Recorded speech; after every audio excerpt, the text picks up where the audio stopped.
Hey, bonjour tout le monde. Bienvenue à notre direct du vendredi midi.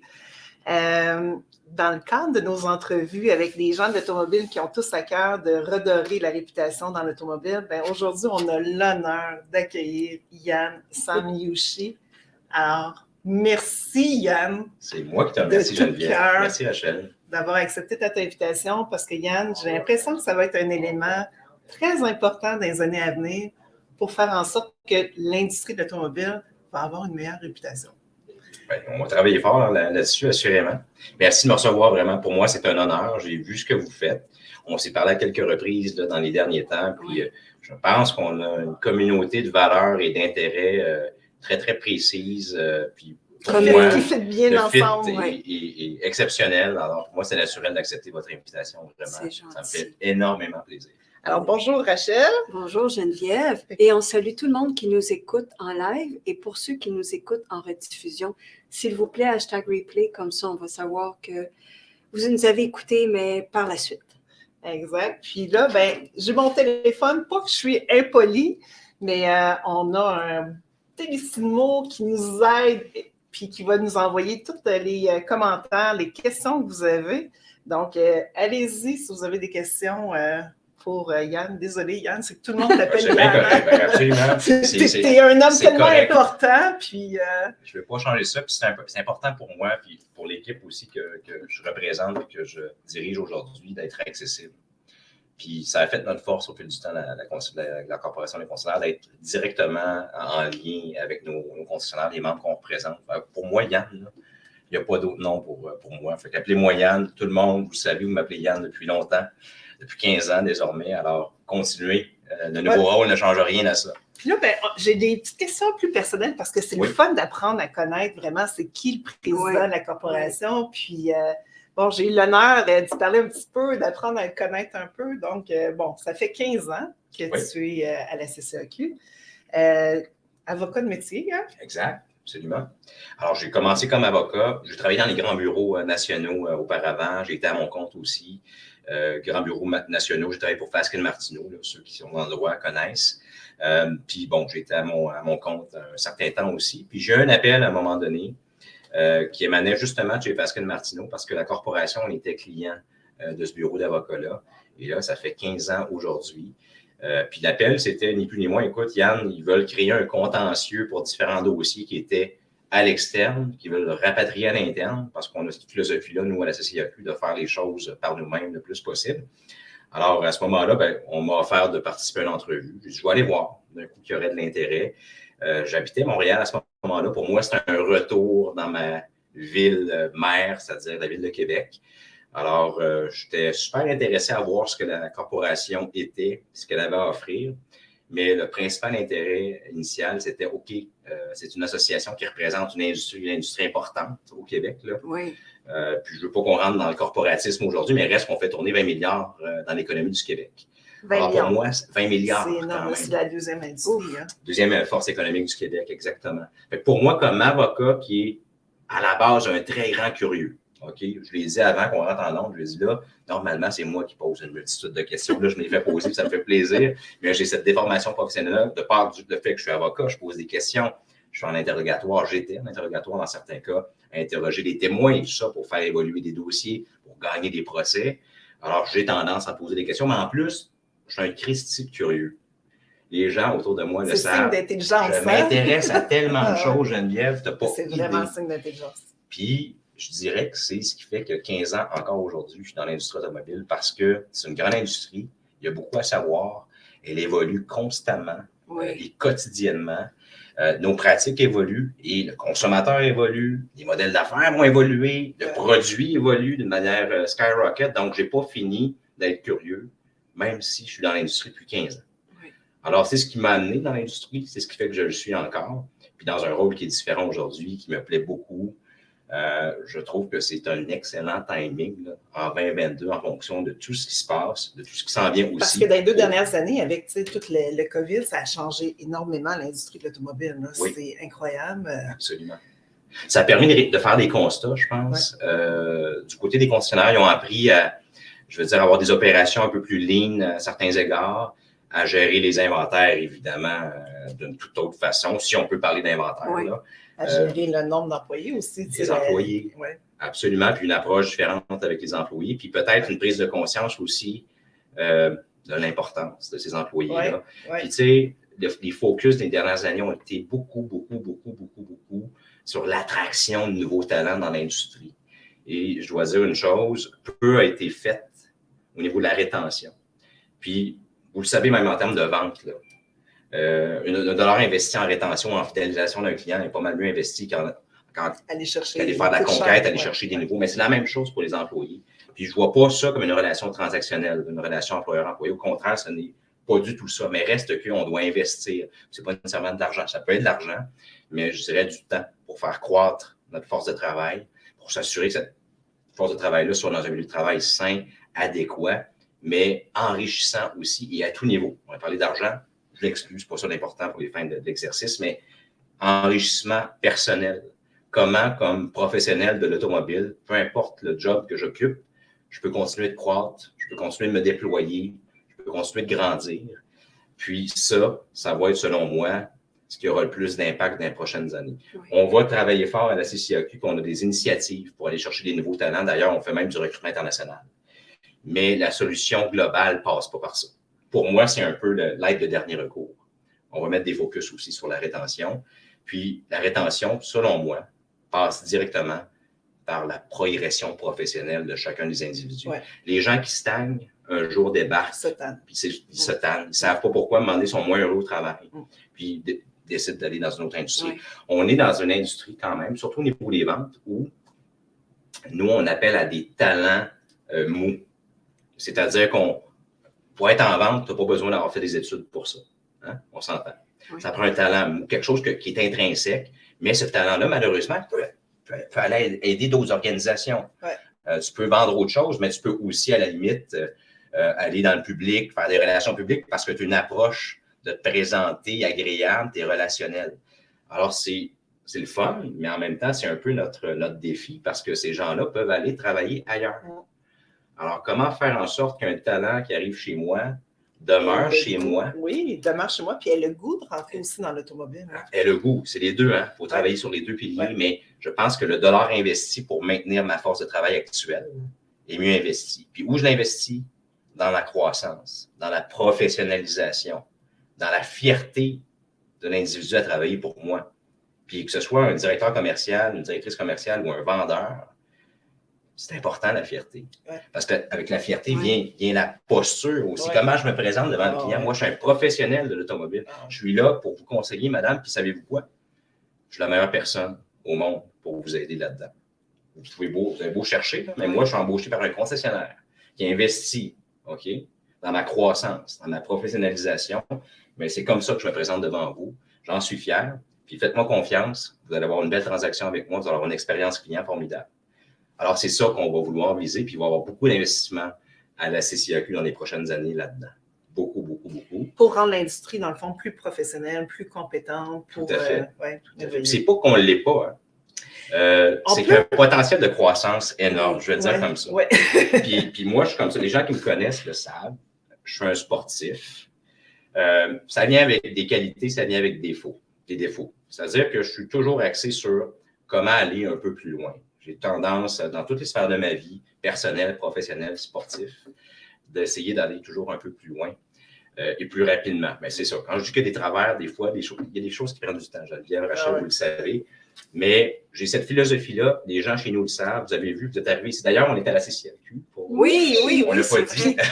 Si vous verriez la vue dans le bureau, c'est incroyable. Vraiment, c'est bucolique.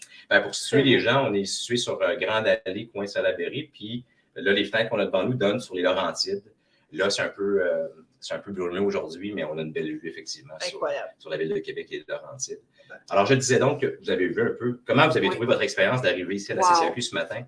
Qu'est-ce que vous avez constaté? L'accueil de la réceptionniste, j'ai parlé, j'ai dit, wow, un accueil incroyable. Francine.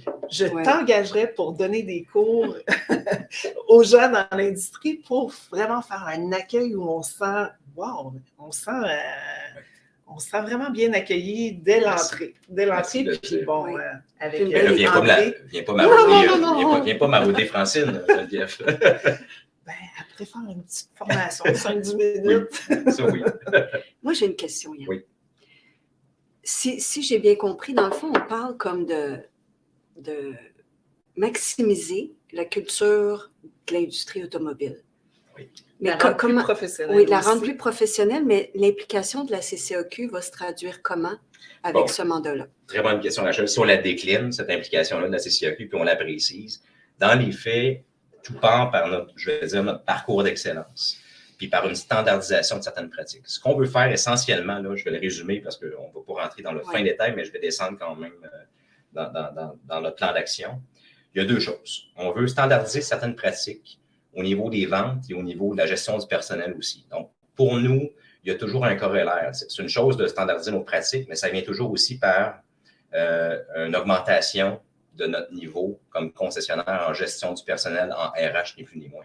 Les deux vont ensemble. Parce qu'on se dit, si on veut augmenter notre professionnalisme au niveau des équipes, il faut que j'ai des gestionnaires qui sont capables justement de faire cette transition-là vers le changement, puis de le faire de manière positive pour la gang, pour les embarquer convenablement. Donc, standardisation pratique de vente, qui inclut tous les produits qu'on distribue, puis je vais dire même au niveau du service, parce que c'est un produit, c'est un service, il y a une approche à avoir.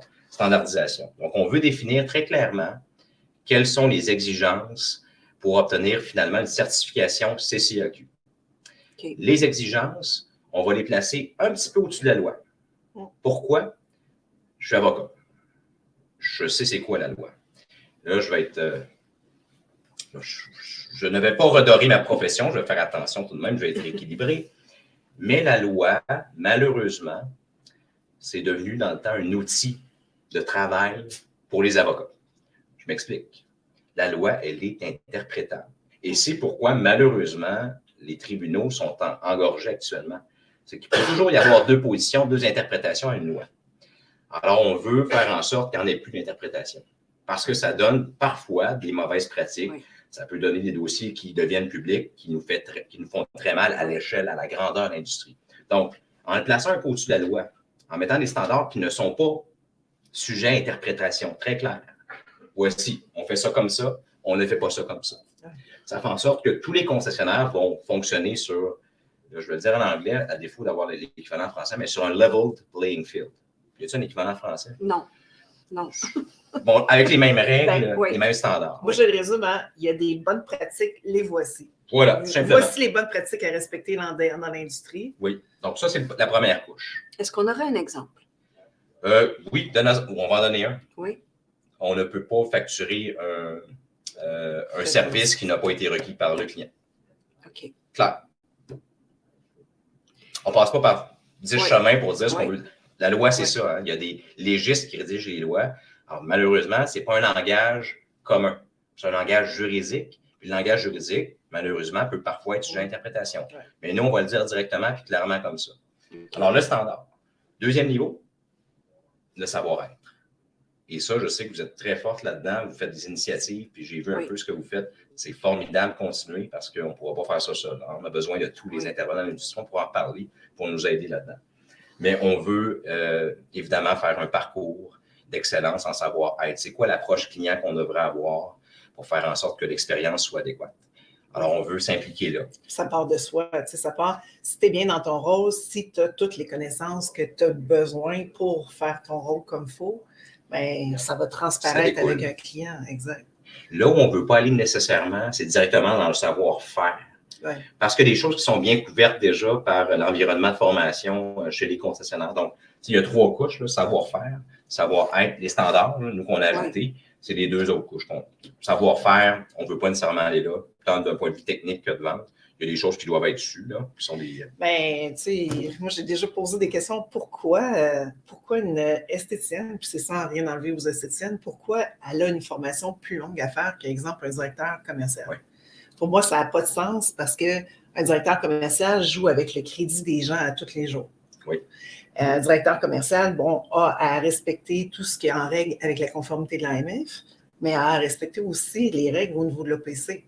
Tout à fait. Puis parlons-en un peu de l'OPC parce que vous avez fait un webinaire qui était très, très bien cette semaine, mercredi. Je ne sais pas si tu as eu la chance de l'écouter. Je vais le rattraper, c'est mon prochain devoir. Puis, mais c'était super intéressant parce que là, c'est vraiment de respecter la conformité. Puis, ben aussi, tu sais, ce que Mike Morin disait, puis Guillaume, c'est vraiment, ça part de la direction.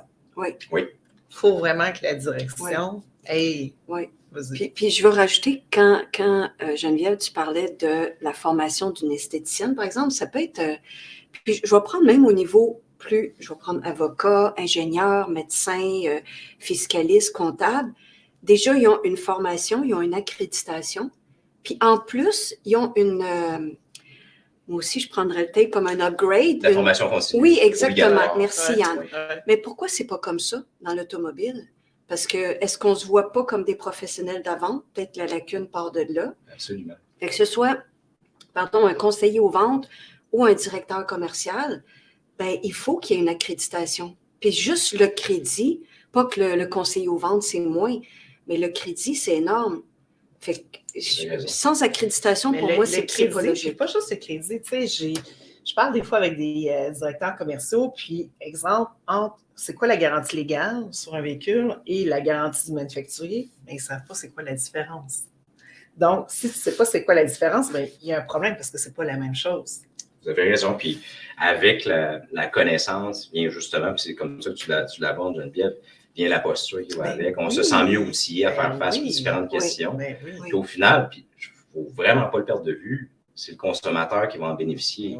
Il va bénéficier de meilleurs conseils, de conseils plus précis, qui sont mieux adaptés à ses besoins. C'est vraiment ça qu'on vise. Puis encore une fois, j'utilise des anglicismes, puis je me fouette à chaque fois. Je me suis lancé un défi pour votre information d'arrêter, mais là, je suis en progression. Hein. On apprend toujours, on s'améliore, c'est ce que je dis en prémisse, mais le FNI qui a bien conseillé son client va être heureux, va être satisfait, va vivre une expérience positive. C'est vraiment ça qu'on veut générer. On y va avec l'outcome. Tu sais, ce qu'on a comme réflexion actuellement, puis là, c'est Yann qui parle, mais je le fais au nom, non seulement de l'équipe ici, là, je vous dis, on est 45 employés à la corporation pour offrir la valeur ajoutée aux concessionnaires de manière quotidienne, mais j'ai aussi un conseil d'administration qui est composé tout de même de 15 concessionnaires de partout au Québec. Et j'ai un appui assez formidable là, sur ce qu'on veut réaliser. C'est important, puis c'est comme ça qu'on va l'intégrer. Puis je l'ai dit tantôt, j'ai besoin de tout le monde. On se croise à différents événements, puis c'est un peu comme ça qu'on s'est abordé. Comment on peut collaborer à avoir un impact plus grand, plus rapidement. Alors, j'ai 15 concessionnaires au niveau du board, mais je peux vous dire une chose, quand on a déposé ce plan-là, ça a été, puis c'est pas la première fois que je le dis, là, mais j'ai trouvé un nouveau concept. Ça a été un exercice de, je vais dire comme ça, validation extrême. Autrement dit, on était mûrs pour ça. Puis tous les concessionnaires ont dit « Alléluia, Yann, allez comme ça, allez aussi loin. » Un petit peu ce plan-là, du parcours de l'excellence. Oui. Puis je vais le dire très simplement. Parce que c'est très ambitieux. Là, c'est très ambitieux. On a fait évoluer un peu notre mission, qui était très dans le jargon, dans le wording, dans la rédaction, voilà, qui était très défensif. Là, je n'ai pas les mots devant moi, mais défendre les intérêts des concessionnaires. Et la deuxième composante, c'est en se souciant des droits du consommateur. Donc, première composante très défensive, voire syndicaliste dans l'approche. Deuxième composante du bout des lèvres, là, en se souciant des droits du consommateur. Aujourd'hui, notre mission, c'est bien représenter les concessionnaires en renforçant la confiance du consommateur. Ça ne peut pas être plus clair que ça. On peut-tu le répéter? Je le répète. Parce que c'est important. Là, André il est derrière. Si j'utilise les mauvais mots, André, tu lèves la main. Alors, je le répète. Il s'est envolé. Non, écoute, je le possède, je l'ai imprimé ici tous les jours.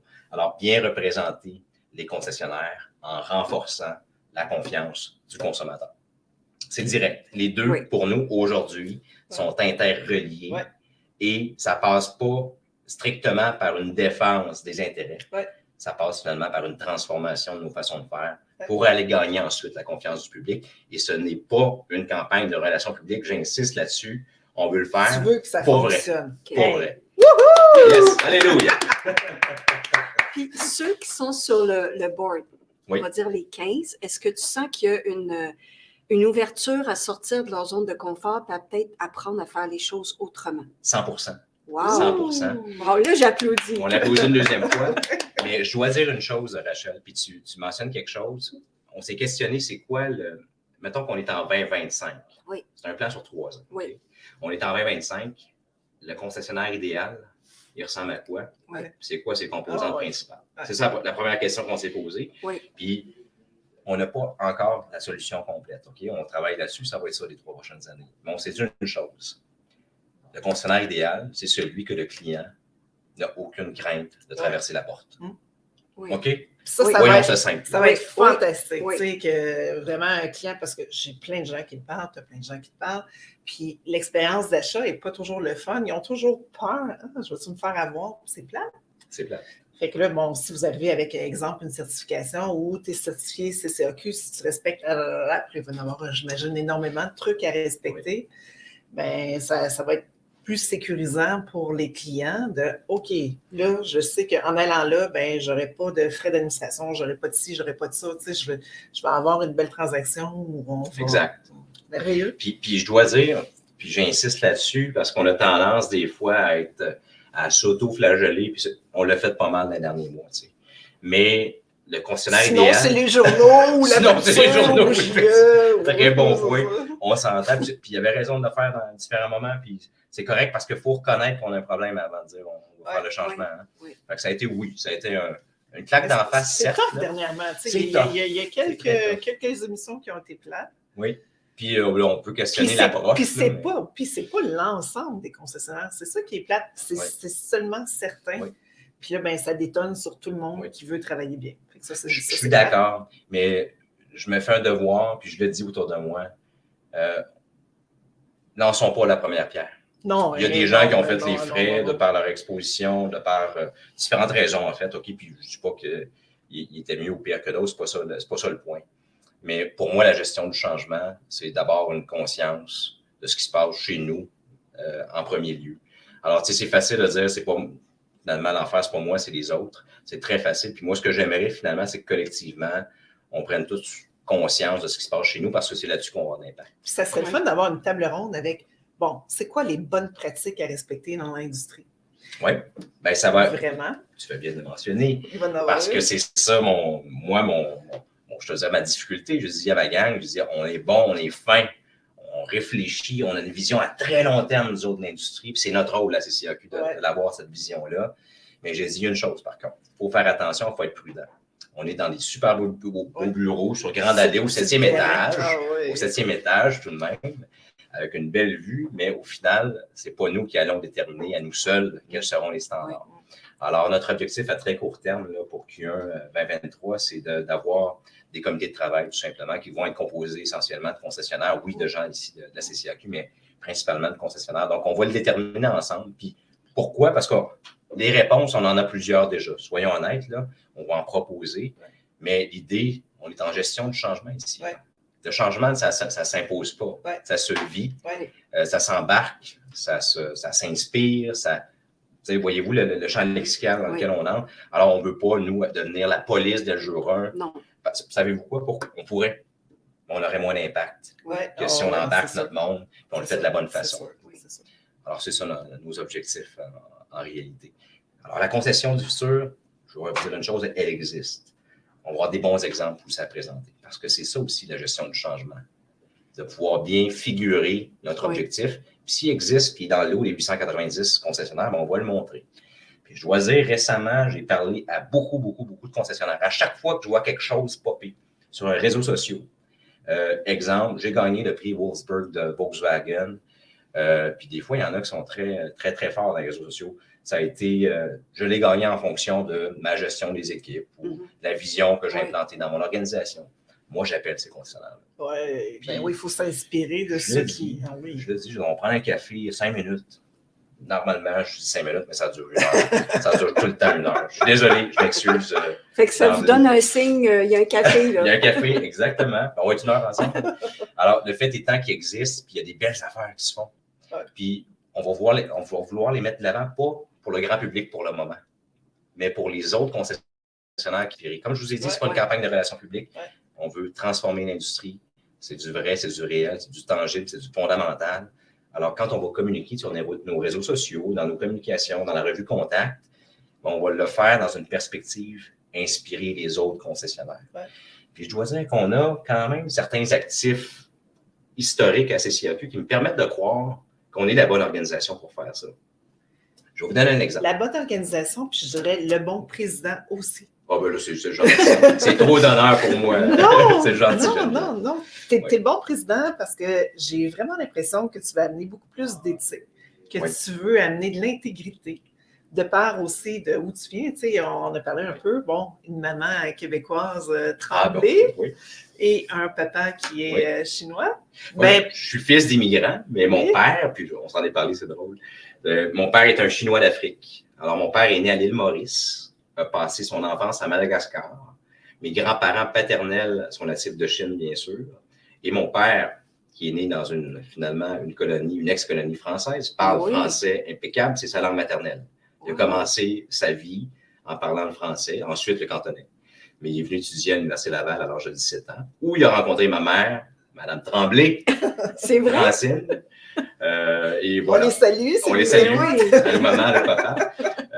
Alors, c'est ça. Alors, je suis fils d'immigrant, mais dans les faits, métissé avec Francine Tremblay de Lac-Saint-Jean. Comme exemple, ton père, là, ça doit être quelqu'un qui, pour lui, être droit, normalement. Ah, absolument. Oui, et en plus, mon père, c'est un gars de finance, de contrôle financier. C'est quelqu'un de très droit, très rigoureux, rien dépasse avec mon père. Puis oui, ça fait partie de mon éducation, c'est bien sûr. Puis c'est un bel actif aussi. Tu sais, je le garde, j'en suis fier. Ma mère, elle m'a amené tout autant. Dans les faits, c'est plus ma mère qui m'a influencé, je dois le dire. Mon père à différents égards. Mais ma mère, j'ai été élevé par ma mère beaucoup. Moi. Mes parents sont divorcés quand même. Là. Mais ma mère m'a amené peut-être la sensibilité aussi de faire les choses de belle façon. Mon père, c'est un gars de finance, c'est un Chinois d'Afrique. Bing, bang. Ma mère a dit oui, mais tu peux atteindre le même résultat ou peut-être plus vite en étant un peu plus, un peu plus sensible. En ayant une meilleure communication. Puis j'ai l'impression des fois, les concessionnaires, ils font des trucs, puis c'est parce qu'ils ne savent pas faire d'autres choses. Exemple, ils vont faire comme, OK, je ne peux pas enlever mes frais d'administration parce que je vais perdre X montant d'argent au bout de la ligne, puis ça représente quand même beaucoup d'argent. Mais on peut le remplacer. Puis c'est ce qu'on fait à l'Académie, c'est qu'on prouve qu'on peut amener de la performance en étant ultra intègre, en étant ultra transparent. Mais il y a une mentalité, des fois, j'ai l'impression que certains gardent que « Oh non, faut que je garde cette pratique-là, même pas nécessairement bon, mais parce qu'elle me rapporte trop. » Oui, absolument. Il faut juste comme la changer. C'est même pas un équilibre. Comme si je reprends tes propos, Geneviève, l'idée n'est pas d'enlever. L'idée étant de faire différemment pour atteindre le même résultat, mais avec une expérience client rehaussée. Oui. C'est faisable. Oui. Ça a été réalisé déjà. Vous en connaissez. J'en connais aussi. Oui. Bon point. C'est important de le dire parce qu'on ne veut pas aller jouer dans la profitabilité concessionnaire. J'ai des gens qui me disent hey, on m'a obligé, exemple, d'acheter une assurance de remplacement. Puis là, je suis comme c'est plate. C'est plate qu'on l'ait fait de cette façon-là, mais c'est un produit qui est excellent. Puis là, j'explique, OK, c'est beau, je suis contente, je vais le garder. Mais c'est juste parce que ça a mal été expliqué, tout simplement. Fait que c'est juste de le faire différemment pour arriver à avoir une expérience client, tout simplement, à voir, puis qui sont conscients de ce qu'ils achètent, puis qui sont heureux de ce qu'ils achètent aussi. Là. Absolument, parce qu'on distribue des produits hautement efficaces, à valeur ajoutée, qui protègent les consommateurs qu'on dessert dans les faits. Il ne faut pas être gêné de ça. Comme tu dis, c'est plus dans la façon, dans comment on le fait, où la game se joue en quelque sorte. Puis, tu sais, je sais que dans votre public, dans vos auditeurs, vous avez plusieurs directeurs, directrices commerciales, vous avez des représentants en vente aussi. Puis, je voudrais vraiment qu'on s'adresse à eux en disant, puis c'est ça, puis c'est un peu notre message aujourd'hui. Vous êtes importants pour nous, pour l'industrie. C'est ce que vous êtes les personnes qui nous permettent finalement de progresser, d'avancer, puis d'avoir des business profitables aussi. Puis, il ne faut pas gêner de ça non plus. Mais est-ce que, c'est la question que tu poses, Geneviève, en fait, tu as répondu, on peut le faire en travaillant autrement, mais en étant aussi performant. C'est un peu ça le message, je pense qu'on voulait véhiculer aujourd'hui.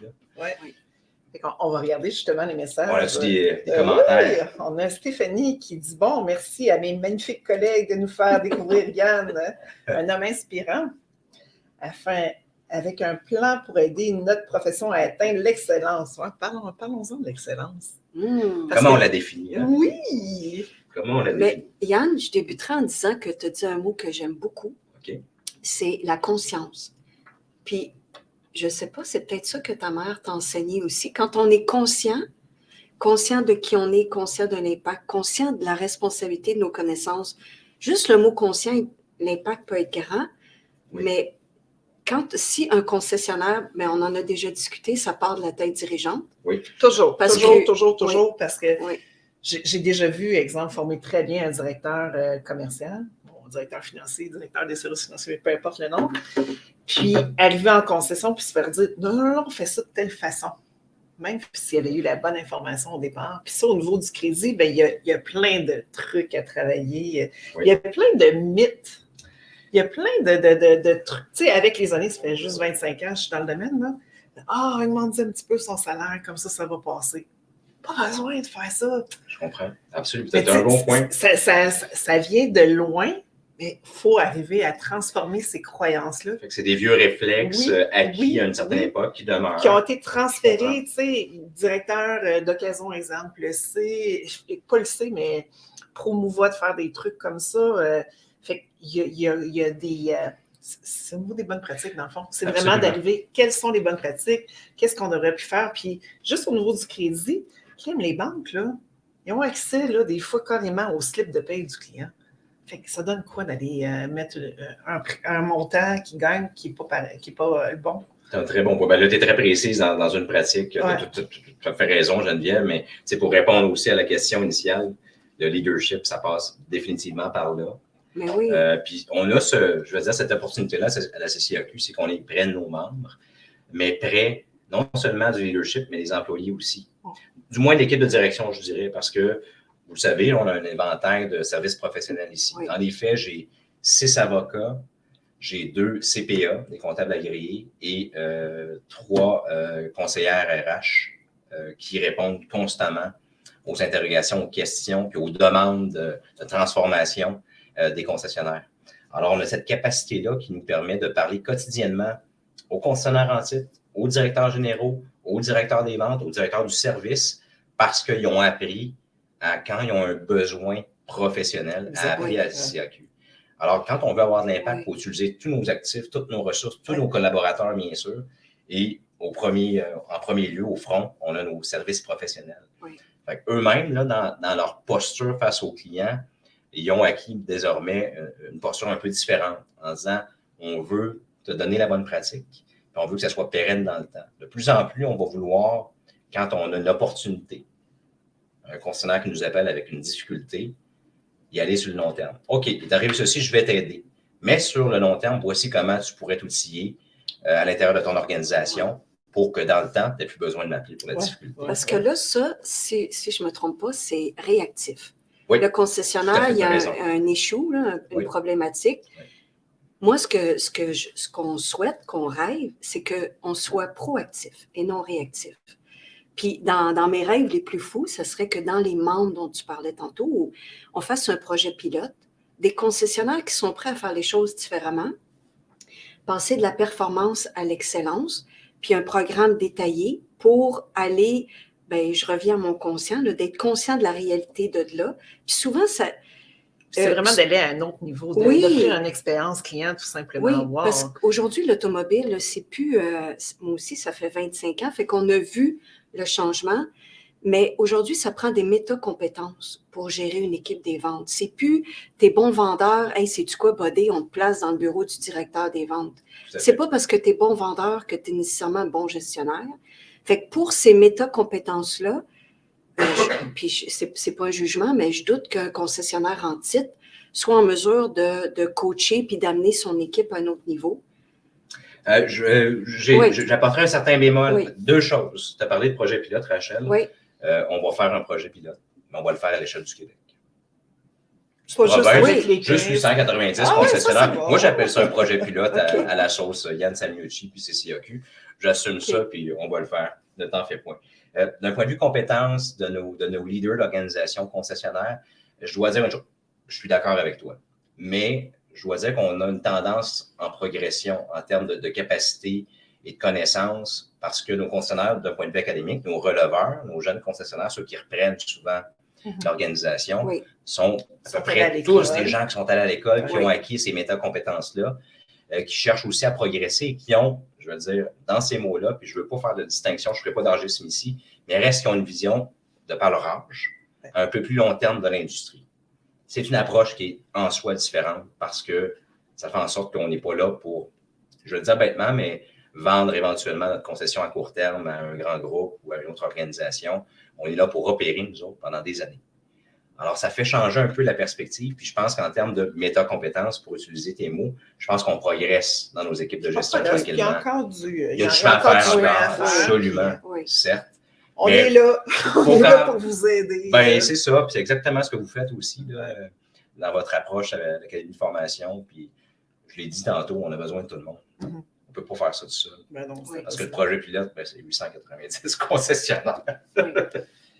On va y aller avec d'autres commentaires. On a Dominique. Salut Dominique Sigouin. C'est-tu mon sensei Dominique? Ouais!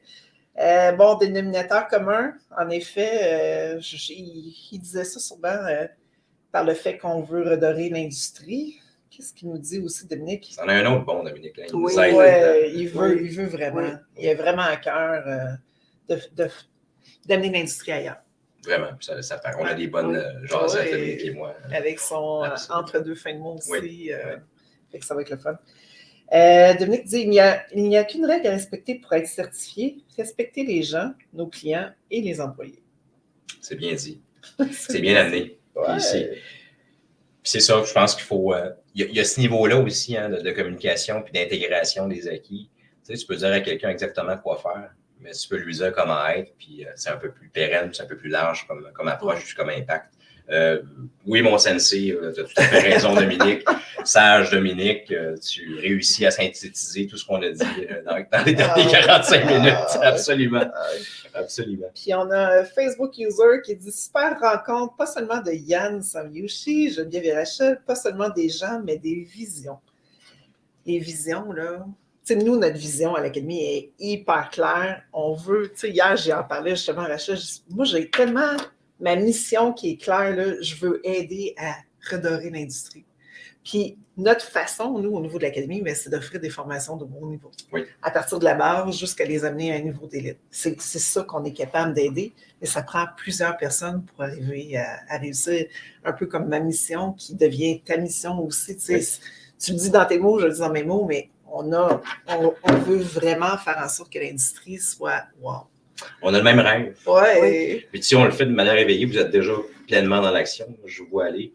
Nous, je ne dis pas qu'on commence, mais il fallait déposer notre plan stratégique, il fallait se donner la légitimité d'avancer. Ouais. Là, vous allez voir que dans les prochains mois, on exécute solide. Merveilleux. Alors, c'est du concret, là. C'est pas du vent, au contraire. On va faire les choses de bonne façon, mais en étant sensible qu'on est en gestion du changement. Ouais. On ne sortira pas le bâton au premier jour. Non, il ne faut pas. On s'entend. Non, puis il faut que la direction, il faut que tout le monde devienne conscient qu'on s'en va ailleurs. Exact. Il faut le dire, ça passe par une bonne communication. Oui, vraiment. Puis le fait qu'on puisse parler à nos gens ici ce midi, c'est parfait. Pour moi, ça s'intègre pleinement. J'espère que vous aimez ça. En tout cas, dites-le nous si vous aimez ça en direct, ceux qui nous écoutent. Y a-t-il des questions? C'est surtout des commentaires qu'on a. C'est des commentaires qu'on a. On n'a pas de questions. Si vous avez des commentaires, c'est le temps. On peut y demander ce qu'on veut. C'est parce qu'on est clair, dans le fond, c'est pour ça. Exact. Parfait. As-tu des enfants? On peut parler, on peut parler de ma vie, si vous voulez. Moi et Ève, on n'a pas d'enfants, par choix. Puis, on s'est questionné à différents moments. C'est sûr qu'on est toujours dans le doute face à ça, mais non, on n'a pas d'enfants. Alors, Ève et moi, on a une vie très, très équilibrée, je dois dire, malgré que le travail m'occupe beaucoup, beaucoup, beaucoup. Je réussis quand même à avoir un certain équilibre de vie. Je ne suis pas en train de dire que ceux qui ont des enfants n'en ont pas, mais ils ont des challenges pas mal plus grands que les miens. Alors, j'ai du temps personnel avec ma conjointe couramment. Je suis un gars qui aime s'entraîner, on l'a dit tantôt. Je suis un chasseur-pêcheur aussi. J'aime ça jouer. Oui. J'aime ça jouer dans la vie. Pour moi, l'équilibre se joue dans les extrêmes. Travaille fort, joue fort aussi. Je suis fait comme ça, je suis bâti même. Moi, je l'ai francisé, je commence à intégrer mes propres défis, mes propres concepts. Peut-être pour parler un peu de moi, je suis un gars d'objectif, je suis un gars de précision, je suis un gars de rigueur, je suis un gars de planification. Les équipes le savent. Alors, j'ai un modèle de gestion qui est essentiellement objectif, résultat clé. Je ne sais pas si vous connaissez le principe des OKRs. Mais c'est comme ça que je suis. Je le suis pour moi personnellement. J'ai des objectifs de vie personnelle. mais on en a collectivement dans les équipes aussi. Alors, mon modèle de gestion, je pense qu'il est déjà Quand bien intégré. l'objectif est clair, ce qui est le fun, c'est qu'on a juste à aller voir comme tous les bénéfices que ça va nous donner, ces objectifs-là, puis de suivre notre plan de match. Absolument, c'est exactement ça. Quand tu l'as dit, quand tu l'as écrit, quand tu l'as d'en face, c'est quoi, ça se réalise plus souvent. Il y a des embûches, des fois, il y a des cailloux, puis on se trouve des solutions, puis on s'en va par en avant. Absolument. Puis il y a une chose qu'on n'a pas dite, puis j'aimerais le dire, je suis quelqu'un qui aime prêcher par l'exemple. Tu sais, on va exiger beaucoup de nos membres là, dans les prochaines années. On s'exige beaucoup de nous à la CCAQ aussi, les 45 employés. On s'est dit, OK, si on exige l'excellence de nos membres, où nous, on peut être davantage excellent. C'est pas parce qu'on ne l'est pas, ça fait partie de nos valeurs. Hein. Nos 3 valeurs sont claires, c'est engagement, excellence, audace. Alors, c'est ça. Puis l'excellence, je dois dire qu'elle est très bien intégrée. Les 3 valeurs sont intégrées, mais l'excellence, on va l'exiger de nous-mêmes aussi. Alors, quand on va vouloir dire à nos membres progresser vers là, on va le faire nous-mêmes dans tout ce qu'on fait. Puis vraiment, la croissance personnelle, moi, des gens, là, c'est ce qui m'intéresse le plus dans la vie. Wow. Chacun des 45 employés ici, on a un plan de carrière pour eux. On connaît leur plan personnel parce qu'on a osé leur poser la question. OK? Puis on veut voir, nous, comme employeurs, comment on peut contribuer à ça.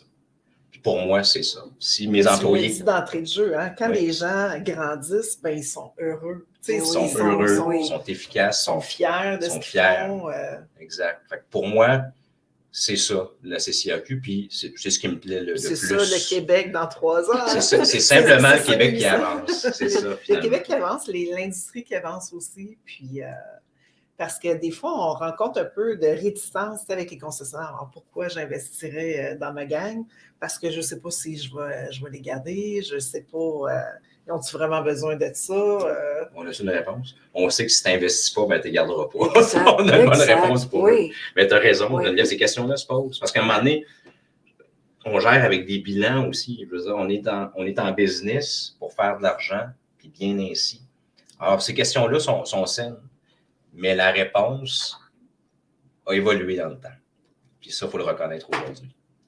Investis dans ton personnel, tu vas avoir un impact positif sur ton bilan. Puis tu vas avoir pas mal moins de casse-tête à vouloir combler ton personnel quotidiennement.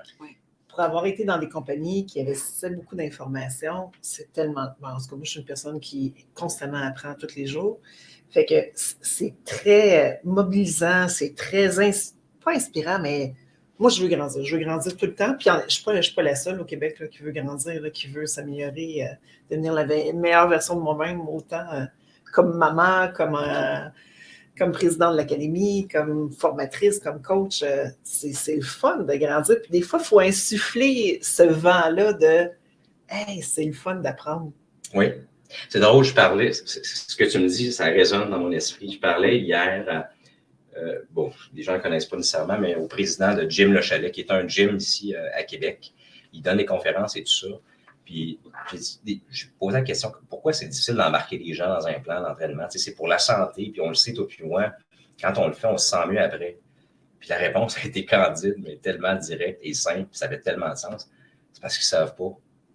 Ils n'ont jamais fait. De s'embarquer? Dans un plan d'entraînement, c'est par exemple. Comme toi, Geneviève, toi, tu es axé croissance. J'imagine que tu fais beaucoup de lectures, tu te formes. Lecture, podcast. Ça t'amène une satisfaction, certes. Vraiment. Mais tu l'as fait, tu le sais, tu connais le bénéfice direct. Ceux qui ne l'ont jamais fait, ils ne le savent pas. Ben, c'est peut-être à nous de leur dire. Ça doit les réveiller. Essaye-le, fais juste essayer. Là. On s'en reparle tout de suite après. On s'entend. Hein? Oui, ça crée un momentum dynamisant. Oui. Comme s'entraîner. Après ça, tu ne peux pas y aller. Tu ne te sens pas bien quand tu n'y vas pas. Absolument. Alors, les bénéfices, c'est à nous à les exposer.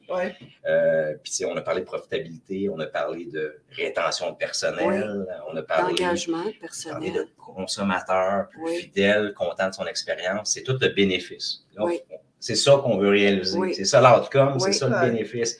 Mais ça va passer par un petit peu d'effort préalable. Juste un petit peu d'effort. Embarquez avec nous autres, là, on vous garantit le bénéfice. C'est ça qu'il faut leur dire. Hein? Vraiment. On le voit dans les résultats, de toute façon. Autant au niveau des cohortes, au niveau FNA.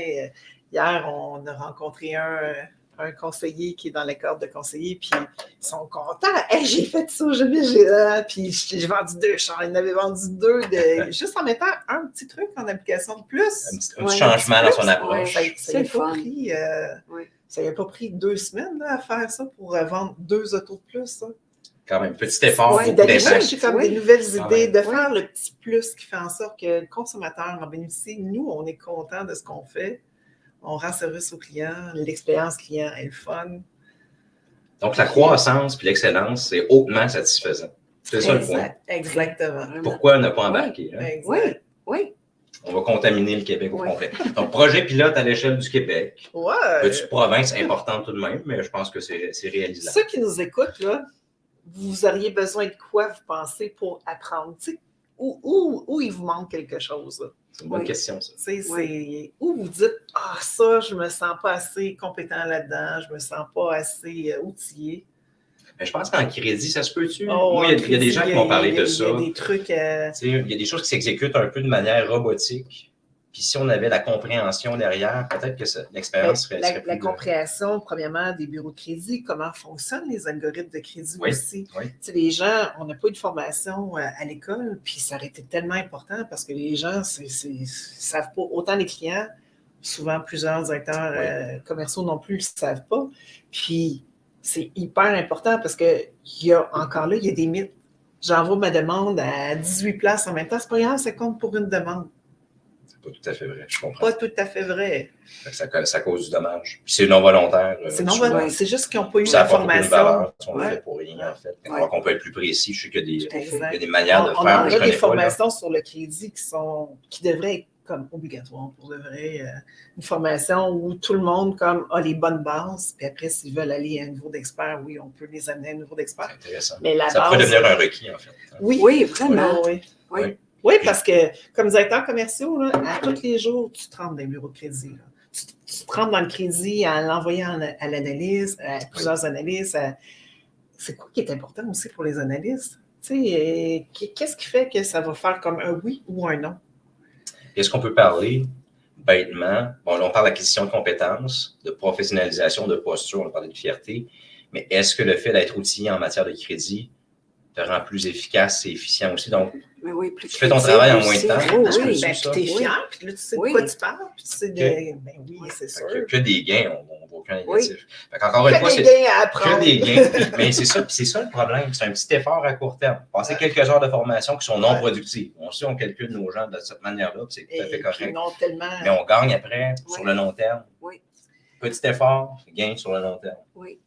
Puis, tu sais, exemple, au niveau des conversions bancaires, il y a beaucoup de gens qui viennent en concession en disant « je vais payer mon auto comptant ». Bon, il y a certaines pratiques, on n'a pas besoin de faire des pratiques comme ça, on a juste besoin d'avoir les connaissances. Quand tu as les connaissances, toutes les connaissances que tu as besoin, tu sais, OK, pourquoi c'est pas nécessairement bon de mettre une marge de crédit hypothécaire? Pourquoi de sortir de l'argent de son compte ou sortir de ses placements pour payer l'auto? C'est pas nécessairement la bonne affaire à faire, mais ça prend des connaissances pour arriver à discuter avec un client. Puis des fois, c'est correct qu'il fasse comme ça. Là. Un client de 82 ans qui a payé ses autos comptant toute sa vie, ça ne donne à rien de vouloir lui parler de conversion bancaire. C'est dans ses croyances très ancrées en lui. Mais il y a plein de gens qui font des trucs des fois, puis ils ne savent pas que c'est pas nécessairement la bonne chose à faire. Puis c'est tellement important. Là, on va le dire comme ça, puis il faut s'assumer, mais le prix moyen du véhicule au Canada est rendu près de 50 000 là. C'est fou. C'est un gros achat. C'est rare, c'est des vrais comptants. Oui. Oui, absolument. Tout à fait. Mais mon point étant, notre rôle a acquis une grande importance de vendre, de financer, de protéger l'achat. Oui. Alors, ça prend...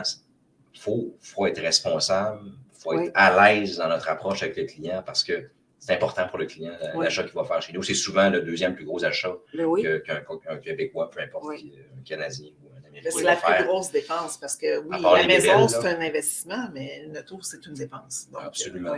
Alors, on a du travail à faire. Mais... Oui. On salue Stéphane Pagé, je ne sais pas si tu le connais. Bonjour, oui, Maître Pagé. Oui, Maître Pagé. Bonjour Stéphane. Oui, qui coach aussi les avocats. Lui, il est plus spécialisé au niveau du coaching. Coach des avocats. Ben, écoute, j'aimerais ça t'entendre là-dessus, Stéphane. Je suis intéressé. On s'en reparle. On a Hamza. Oui, je vais mettre mes lunettes. Hamza Bouktara aussi qui nous salue. Bon, on a... Bonjour Hamza. On ne se connaît pas. Oui. Hélène qui dit merci de partager cette belle vision et de rehausser le professionnalisme dans l'industrie automobile et l'affirmation est tout simplement winner. Elle a fait quelques formations. Formation. On te salue, Hélène. Merci. Bonjour. Bon, LinkedIn user, on ne sait pas c'est qui. Un anonyme. Un anonyme. Ben non, c'est pas des anonymes, Ok. c'est qu'ils n'ont juste pas comme donné le droit à StreamYard de mettre le nom. OK, j'aimerais ça qu'on finisse avec une dernière question. Oh! Ouh! Bon, là, tu as 40 ans. Oui. Ton mandat au niveau de la CSAQ va se terminer dans, ben, mettons, 30-40 ans. On verra. Je ne peux pas m'engager sur 30 ans, mais oui, OK. Dans plusieurs années. Qu'est-ce que tu aimerais laisser comme legs? Qu'est-ce que tu aimerais que les gens se souviennent de toi? Yann, avec son arrivée à la corporation, avec tout ce qu'il a fait, voici ce qui reste comme leg. Geneviève, c'est peut-être une des plus belles questions qu'on m'a jamais posées. Ça mérite un temps de réflexion. OK, c'est fait. Ben, c'est vrai, merci pour la question. C'est vraiment une belle question. OK, je vais le dire. Là, c'est une importante question, importante réponse. Alors, je vais bien la formuler. Qu'est-ce que j'aimerais qui reste? Je vais le dire comme ça, là, que les concessionnaires demeurent le mode de distribution prédominant des véhicules en raison du fait qu'ils ont mis leurs investissements sur l'expérience client et leurs équipes. Wow! J'adore. Ça serait ma réponse. J'adore. Je repense encore. Oui, c'est ma réponse. Je la maintiens, je sais. Oui, c'est juste parfait, Yann. Mais c'est vraiment wow, Oui. parce que oui, si on ne modifie pas nos façons de faire, ben Oui. c'est sûr qu'on va peut-être avoir des manufacturiers qui vont vouloir vendre direct, Voilà. on va peut-être avoir... fait qu'il faut tout simplement améliorer nos processus, nos façons de faire, puis en tout cas, l'Académie Coaching Unit, on est là avec vous, ça va nous faire plaisir de vous aider. Merci à toi, Yann. Tellement généreux, tellement accessible aussi. C'est le fun d'être capable de te parler, puis que tu viennes nous expliquer où tu veux t'en aller, puis qu'est-ce que tu veux faire. C'est un grand plaisir. Puis merci pour ce que vous faites aussi, puis pour la collaboration. Ça va nous aider vraiment à accomplir ce qu'on a à accomplir. Vraiment. Ça va nous faire plaisir. Génial. Bye tout le monde. Bye. À bientôt.